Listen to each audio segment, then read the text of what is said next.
Assalamu alaikum wabarakatuh and good evening to everyone. So, this is the second lecture on tutorial on how to use OpenMP in C program for your parallel programming. So, before we start our lecture on that, I would like to show you a simple addition program, a serial one, and the way we convert it to the actual one. Okay. Okay, now we have a simple serial summation. All right, we have a simple serial summation. You add one. Okay, the idea is to so 0 plus 1 plus 2 plus 3 plus 4 plus 5 plus 6 plus 7. Okay, just get you the answer is 28. Actually, if you try to, so this is the 8 numbers. So when you run it, so you get the total sum is 28. So it's easy, the serial one. You can also like scan F and you add whatever number you want. This multiple choices you want to do a simple summation. But I just show you using a for loop with iteration one iteration each, and then you can have this total sum is 28. All right. Now, how do we do it in the parallel mode using OpenMP? Okay, first you simple addition program. So you have so you add you put in your code a header file, standard input output, standard library, header file. Don't forget for OMP you have to for OpenMP you have to put the header file OpenMP omp.h. Okay, then you define number of threads like okay, take a simplest one with because parallel you must have two or more, so we take a 2 first.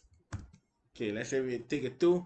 Then this is a static integer, meaning that in this integer will not change whatever you done in the code. It will still stay 8. Okay, 8 meaning that addition from 0 to 7. So you have a main body. This is all the global variable you have. Okay, last time in the serial one, in the serial mode, we don't have array in sum. Okay, we don't put array in sum. Okay, the reason why we put array, okay, maybe it will become clear when we run the program later, because we want to avoid the race condition, so that this sum array when it go out after the parallel mode, it will become okay, because it's corresponding to number of threads, so you have enough, the array is defined as so that we have enough thread numbers corresponding to the sum array numbers. Okay, sum 0 how much and sum 1 how much, so you add that both array values. Okay, sum array values corresponding to the array 0 and array 1 if you have number of threads 2. If you have number of threads 4, you have 0, 1, 2, and 3. Okay, so let's say 2. Okay, you have this one again, you have a local variable, this one, and then you put, remember you have to put the hash pragma OMP parallel, so that this is the parallel region of your code. Okay, then you put so you again you declare the local variable. Okay, this is a local variables. Okay, ID, even though I here is a global, but I here is a local. You when you after you complete the execution of the local the parallel region, all this value will be gone. Only the master value, the master thread will take the final value and go out, and master value to bring in the main body back. Okay, main body meaning the main body. So you have here this all, this part and this part consider a main body. This also is a main body, but this is a parallel region. Then when you go out from the parallel region, so you go back to the global variable. Okay, all right. So you have, okay, OMP set number of threads, So you have, so set number of threads is 2. So you declare ID is OMP get thread number. This this runtime library function, you want to get ID rank, and then you have a local thread get number of threads. So local thread is OpenMP get number of threads. So you have a number of threads too. So local thread will correspond to 2. Okay. How do we know how many number of threads that run in the parallel region? So you put as a master thread. If ID equal to 0, you put global thread is equal to the local thread. So that when it goes out, global thread we have a local thread number. Global thread you have a can have a local thread number, meaning 2 or whatever number you declare here. So now you do the summation and stuff, and after this part is finished, then you go back to the global. So global thread will have the final value of local thread, okay, which is 2 or whatever number you declare, and then you will do a summation and you have a total. Okay, let's see how it goes from here. Function, okay, there you have here process ID 0, sum 0. Okay, up until this one, 0 to 6 is 12. 0 plus 2, 2, 2 plus 4, 6, 6 plus 6, 12. This is thread 0. Okay, this is thread 0. And then you have here 1, 4, and 9, and 16. So this is thread number 1. This thread 0, then this is thread 1, corresponding to 2 threads number. Number of thread is 2, so 0 and 1. So you have when you go up from this region, when you go up from the parallel region, you have your global thread. You want to check the global thread. So it is synchronized with the local thread. So the local thread, we have a local thread value will tied to the global thread value. So when you finish in the parallel region, the global thread value will have the local thread number. After you finish the parallel region, there's no more local thread. You only have the global thread. So global thread is 2. So you have 12 and you have plus 16. So the total summation is 28. Okay. Total summation is 28. That's it. Okay. Now I want to explain how the programs work. Okay.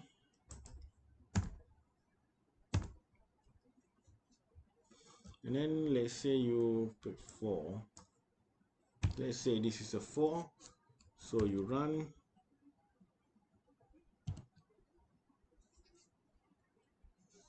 So 4. This is thread 0. So again, you can see that it does not necessarily following the sequence. So this is start with the thread number 2 first, or thread number 3, or thread 2, and then thread 1, and then thread 3, and then thread 0. Okay. So 4 threads, meaning that thread 0, 1, 2, and 3. So you have a global thread 4. So you have this one is 4. 4 plus 10. 10 plus 8, 18.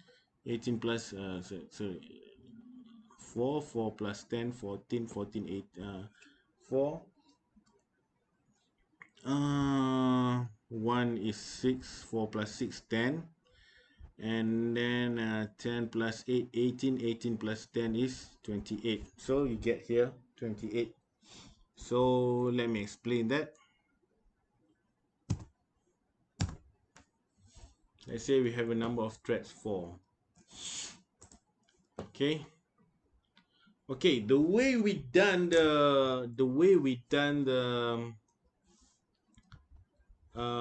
algorithm that we use is a SPMD, single program multiple data.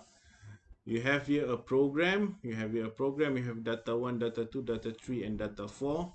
So let's say you execute program data 1, execute program data 2, data 3, and data 4. This is what the SPMD. So SPMD is a common use in a parallel computing or parallel programming. It's a commonly used, mostly used.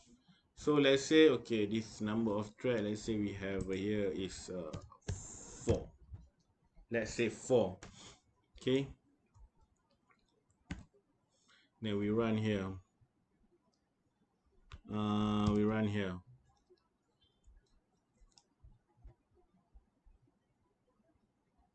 Okay, this is nice. This is according to the order 0, 1, 2, and 3. So this is nice. Okay. Okay, we have here 0, 4. Okay, we have here 0, 4, 1, 6, 2, 8, 3, and 10. Okay, this is thread 0, thread 1, thread 2, and thread 3. Okay.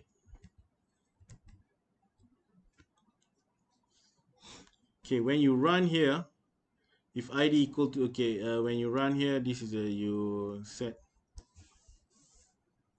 the number of threads here. Okay, the way, okay, some number of threads when you declare an array. So you have here, if you have number of threads 4, you have some 0, some 1, some 2, and some 3. Okay, some 3 array. Then you, this one, you this is the global variable. And then when you go this, you have id OMP get thread number. So get thread number id, and then you have a local thread which is tied to the get thread number. So local thread, you know, local thread will be 4 because you define the number of threads here 4, and a set number of threads. So you have a local thread. This runtime library function is you want to get the thread number of threads. OMP get thread number is a rank, is a thread rank or thread ID or something like that. Okay, just ignore this one. And then you, if id equal to 0, you want to initialize the, you want to type the global thread, so that when it goes out from the parent region, it will type to the local thread. All this local will be finished after you have done complete the parent region. All this local thread will be gone except for master thread. Master thread is thread 0. Okay, thread 0 or first thread. Okay, only the thread 0 will bring the final value and then add to the global one. So when we have here, let's say 4. Okay, let's say it's according to the,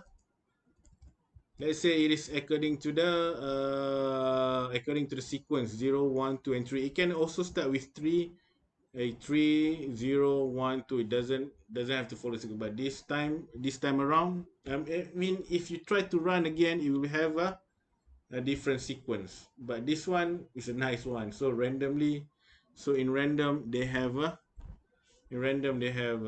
they following a sequence. So thread 0, thread 1, thread 2, and thread 3. Okay, you have here, let's say for id is equal to, okay, I is equal to id. Let's say this is the 0.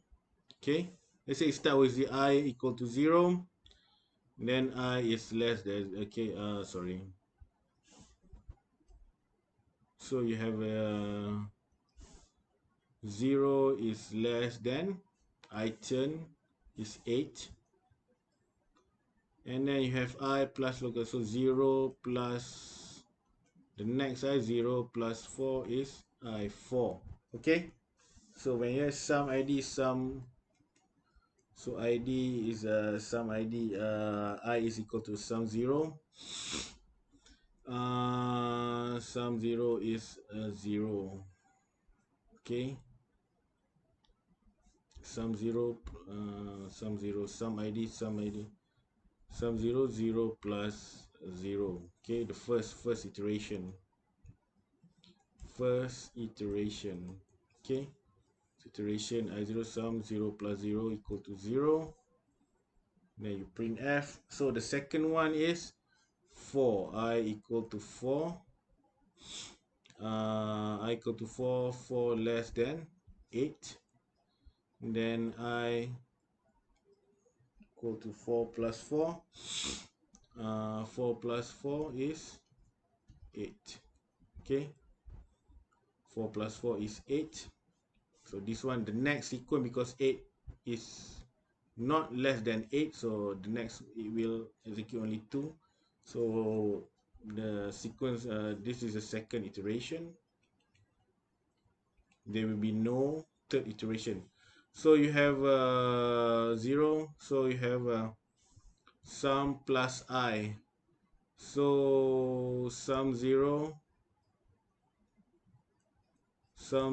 is sum 0 plus I is 4. So you have here 4, 0 and 4. So according to this value is 0 and 4.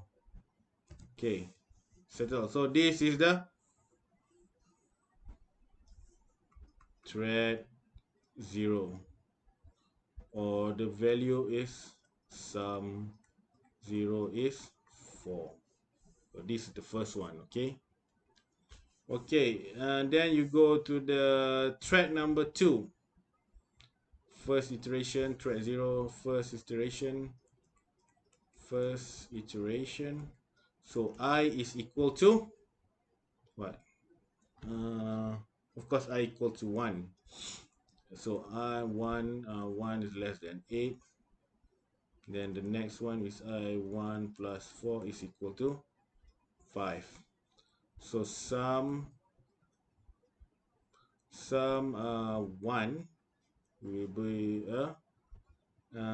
sum 1 will become sum array 1 will equal to 0 plus I, 0 plus 1 equal to 1. Okay, this is the first iteration. Then if you go to the second iteration,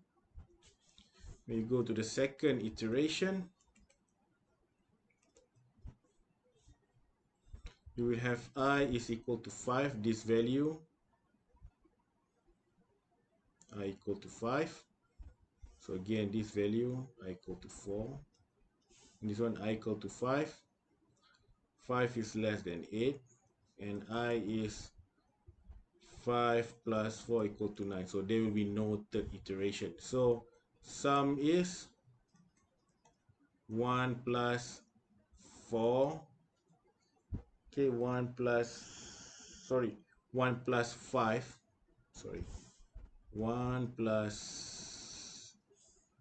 5 is equal to 6. Okay, then you have here 1 and 6. So this is the thread 1, and sum 1 sum array 1 is equal to 6. And then you have third iteration. You have you just follow as sum number 2 is 8,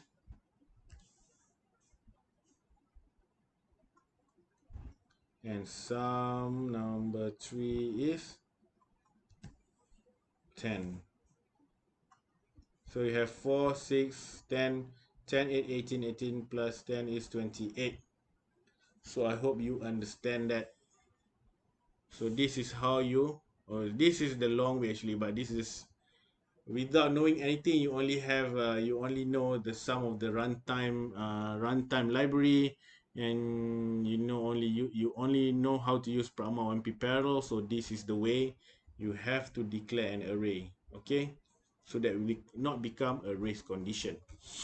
Okay, so I hope you understand that. So that's it. Okay, now we're gonna start our lecture. So now we're gonna start our lecture. on the OpenMP tutorial, OpenMP using C. The topic is synchronization. So, OpenMP. So recall our high-level overview of OpenMP. So OpenMP is a multi-threading, as we show in the program just now, shared address model. Threads communicate by sharing variables. Okay, sharing variables. Unintended sharing of data causes race conditions. That's why if you don't declare an array, it will become a race condition. I hope that you know. Okay, just to recall back the race condition. Okay, let's say you have here process 1, and then you have read x. Okay, the program read x, and then write, this is the program read, and then write x plus x equal to x plus 10. And then you have a process 2 here. You read x and you write x equal to x plus 10. Just pardon my handwriting. And then you have initial x equal to 10. Okay, let's say this you run. Okay, you run the program. Then you pick up P1 first. Then this you pick up P1 first, process 1. So you read x. So x will become x equal to 10. After this part is executed, and suddenly your program go to process 2, read x. And read x, it will also read x equal to 10. So P2 now, different thread, x equal to 10.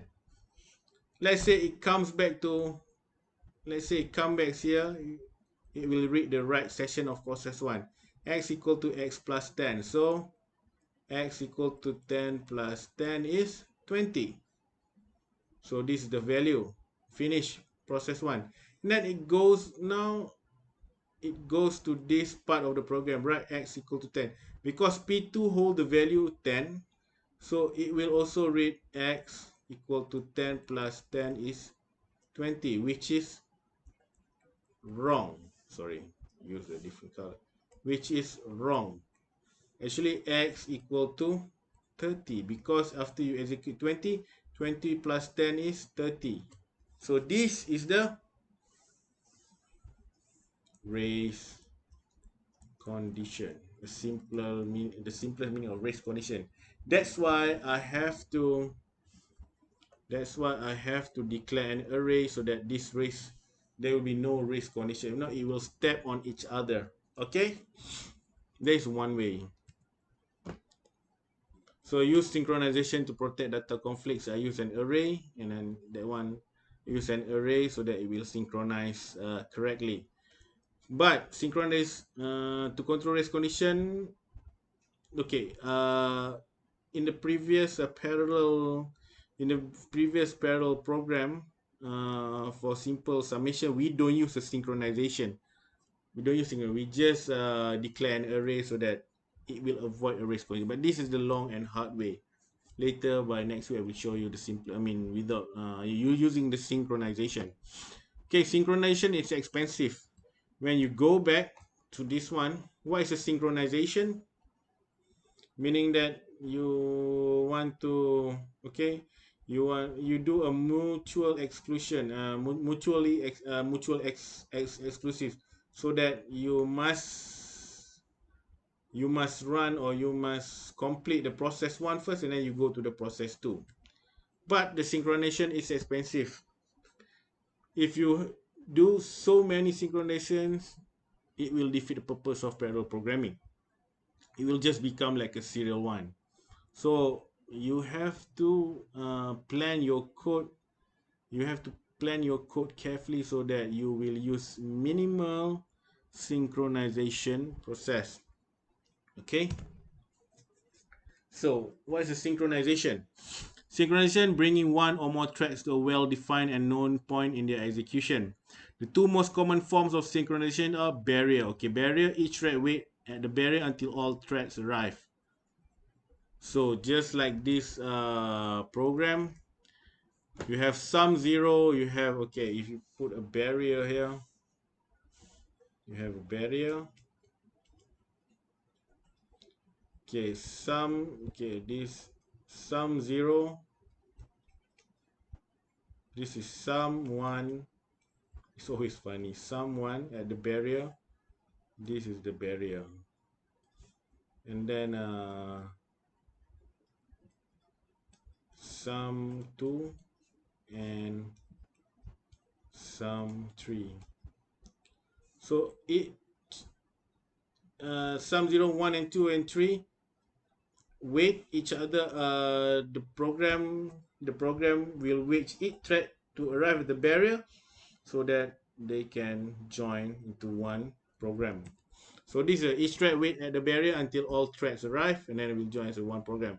Mutual exclusion define a block of code that only one thread at a time can execute. So if we take the race condition example, let's say here you have you do a mutual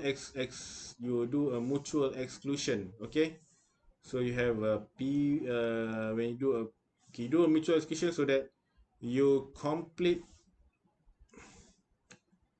mutual exclusive mutual exclusion uh, mutual exclusion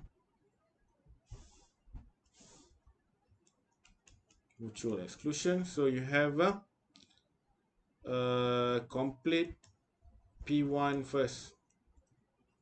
Okay, meaning that if you have a p1 and you have a p2, read x, then write x equal to x plus 10.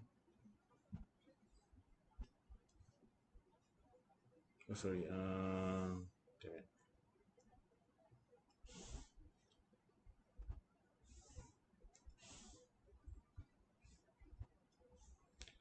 Your mutual exclusion p1.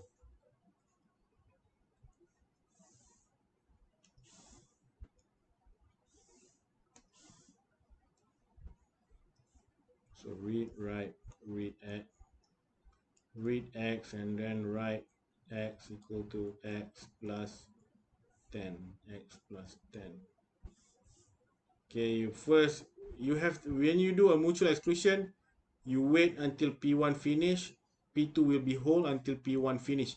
You wait until you complete the process p1. So you have an x here, initially x equal 10, so you read x, so x equal to 10, and then you write x equal to 10 plus 10 is equal to 20, and then x, now process 2 will read x equal to 10 20, and then it will write x 20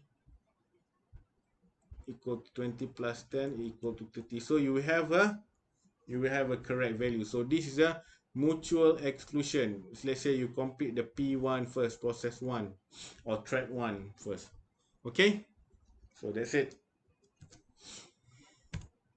So you have a synchronization. You have a synchronization is used to impose order constraint and to protect access to shared data.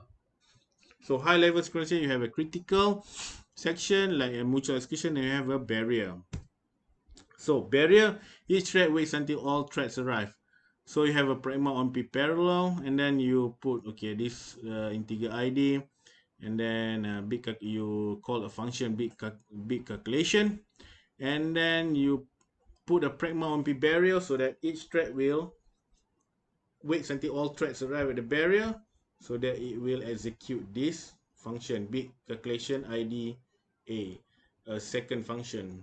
It will wait all the thread to complete the big calculation 1 function until arrive at the barrier. Then it will execute the big calculation big calculation 2 function. Okay, and the critical section is, as I mentioned before, critical section, you consume You this might be parallel, and then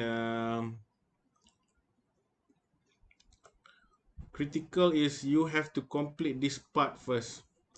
You have to complete this part first before you can complete all other.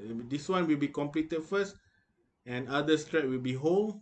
And then after you complete this, you will go back to the normal process. You will execute other threads. That's it for today. Thank you very much.